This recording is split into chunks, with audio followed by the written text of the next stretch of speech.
My name is Rachel. I'm a registered dietitian nutritionist, and I specialize in all things dancer, health, wellness, and of course, nutrition. My philosophy around nutrition for dancers really centers around learning how to fuel our bodies and utilize food as a wonderful tool to optimize our performance, but to do so in a way that is just promoting sustainable habits around food, and of course not promoting any restrictive eating habits, because unfortunately dancers are very vulnerable to disordered eating behaviors and even eating disorders. And I was talking about this a little bit on my story takeover earlier today. But this is why dancers especially need to have a bit of a proactive approach when it comes to both fueling our body, but also dismantling messages of diet culture. And this is going to go into what actually we're going to talk about today, which is the topic of food guilt. So feel free to comment, have you ever felt guilty or bad when eating something? This could be eating anything from a salad to a brownie, whatever it might be. Have you ever experienced unhelpful thoughts, unhelpful feelings around that eating time where you were feeling specifically guilty about it? So here's the thing about food guilt. It's learned. Feeling guilty over anything is actually a learned behavior, in the sense that we are not born feeling guilty after eating. I'm thinking about my 4.5-year-old son right now, okay? He loves food. He eats when he's hungry. He stops when he's full. He has a huge sweet tooth, which he gets from both me and my husband combined. And even when it comes to sweets or more of those indulgent types foods, he eats when he's hungry, stops when he's full. And that's it. There's really not much thought put into it, aside from just being a really fun, delicious, and loving experience with whatever food it might be. There's no feelings of bad or feelings of guilt around that eating experience. It's not until we get older, right, when we start to develop these feelings of guilt. And this is because of messaging that we receive from external sources, specifically diet culture, which, by the way, is exacerbated in the dance world. Dancer diet culture is very prominent. It's everywhere. It's in your studios, it's out of your studios, it's at competitions, it's at performances. And we need to have a very proactive approach in making sure we are navigating those unhelpful messages around food. So the thing about diet culture and diet culture messaging, especially when it comes to telling us, well, maybe a certain food is quote unquote good or a certain food is quote unquote bad for our health, whatever it might be, is that, like I said, it's all over the place. It's learned. The good thing is we can unlearn it. It just takes time. It takes time for us to unlearn these messages around the quote unquote good and bad mindset when it comes to food. And this is where the work comes in. So even though you can start to implement these tips starting today, just know that those guilty thoughts that you might feel around food are not necessarily gonna dissipate anytime soon. It's just a matter of how much you work towards not just dismantling it, but even building a bit of a shield against them. And that's what we're gonna break down how to do. One thing about diet culture, dancer diet culture, that I want you to think about, it's a little bit of an analogy for you.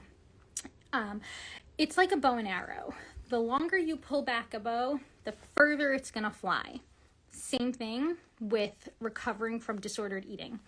The more years you've experienced in regards to this messaging or those disordered eating habits, guess what? The further you're going to have to go in regards to repairing your relationship with food, right? So it's like that rebound effect. That's what I want you to realize when you're setting expectations for yourself. Don't expect to solve this problem of food guilt overnight. It doesn't happen like that. This is something that we work on. The dancers who work with me in the Healthy Dancer community, we work on this forever. It's a journey. It's really not a destination.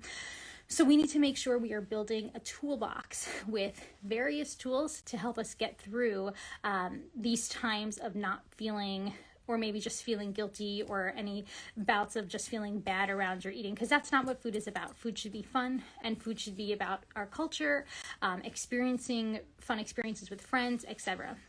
So let's dive into my 5 tips on how you can work towards dismantling any guilt that you might feel after eating. First thing I want you guys to do is start to visualize. Visualize yourself having a really fun experience with food. So I use this tool of visualization for almost everything in the healthy dancer community, whether it be working on food guilt, whether it be building stronger body confidence, whether it's breaking food rules. We use the tool of visualization to create somewhat of a mental movie of what we envision our relationship with food being. In this case, we're talking about our relationship with food or any experience around a specific food. Now, when you are doing this visualization work, I want you to be as specific as possible. Where are you sitting down for this meal or this food? Who are you sitting with? Who are you experiencing? If it's an ice cream sundae, who are you sharing this experience with? If it's not yourself, is it with a friend? Is it with a significant other? Who can you share in this and cultivate a fun, more positive experience with this food? And this is just a visualization practice. You can close your eyes if you want. And I really want you to think about the experience of eating that food and start to think about the flavors and the aromas. This is working a little bit also on just a more mindful practice around food, and realize again that I'm telling you right now to actually just visualize yourself doing this, because the more we practice this, visualize ourselves moving through these behaviors and these new thoughts, the easier we are able to transfer these behaviors and these new thoughts to the actual behavior of eating. So one thing I want you to think about, this is one of my favorite analogies for this, and I know I throw out a lot of analogies for you.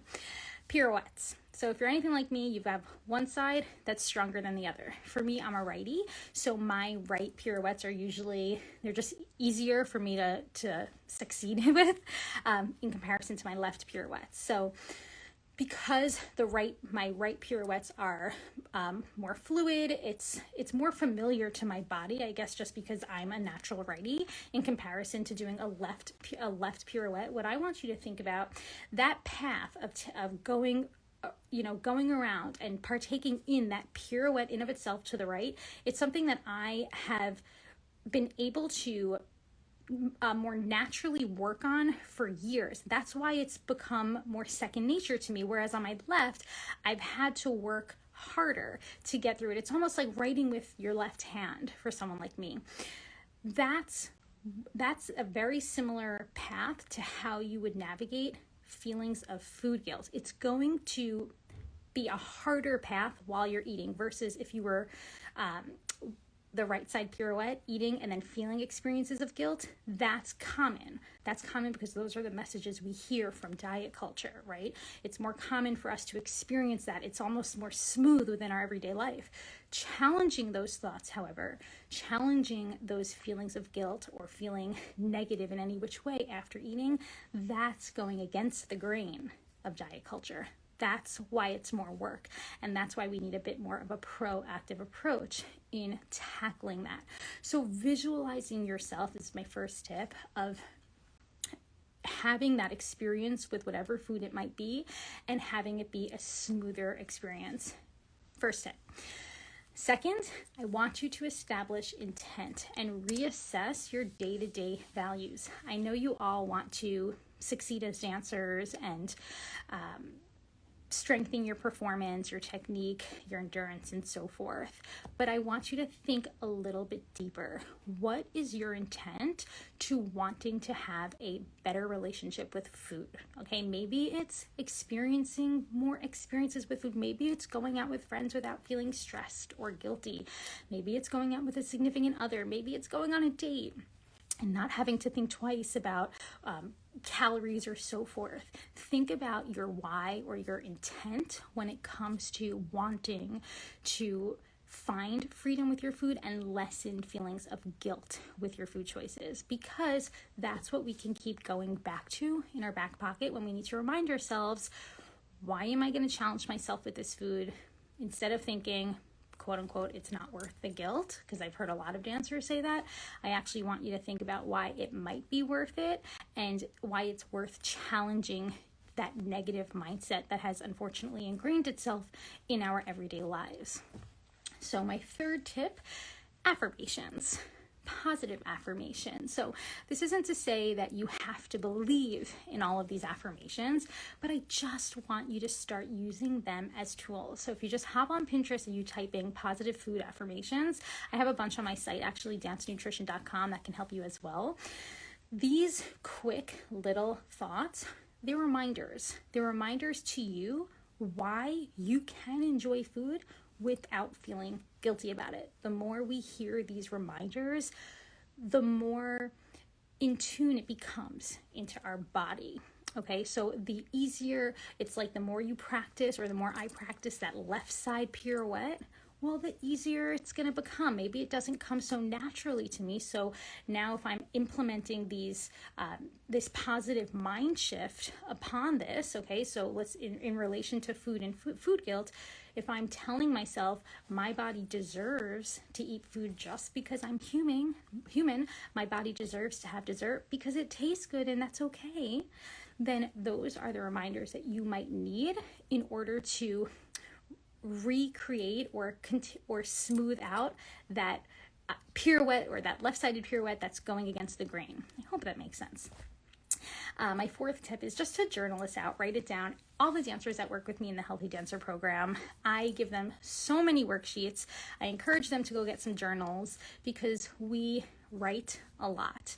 And it's because, in my opinion, physically writing things down really helps to encourage implementing behavioral change. But of course, if you don't want to write things down, I'm not going to force you. You can always utilize the notes app on your phone. I've had dancers do that as well. But in general, taking notes is super important because it can be very easy for us to just get very much into our head and forget or lose sight of what we're actually working on, which in this case is just lessening the guilt around food and cultivating a more positive experience while we're eating. And then my last tip for you is to just seek out support. So whether you're working with a dietitian like myself, whether you are seeking support with your fellow dance peers who are also trying to find food freedom and working towards a more sustainable relationship with food, doing it together as part of a community is super helpful. And then this is, of course, why I've created the Healthy Dancer community, because it is designed to make it where you're not experiencing this alone. Put it that way. So many dancers are in the same boat. We unfortunately have a ton of mixed messaging around food and around nutrition and around bodies, etc., that it is super important for us to think about working as a community, working together, because that's also going to be the best way that we can shift our industry. I hope you guys enjoyed this live, but remember, set your expectations to be realistic. It's not going to happen overnight. The further back you've gone in your restrictive eating habits, the farther you have to go in regards to working through them. And if you need support, just reach out. I'm over at To The Point Nutrition. I have my blog, dancenutrition.com, which gives a bunch of free resources, articles, etc., that can help you to further navigate the confusing world of dance nutrition. See you guys soon.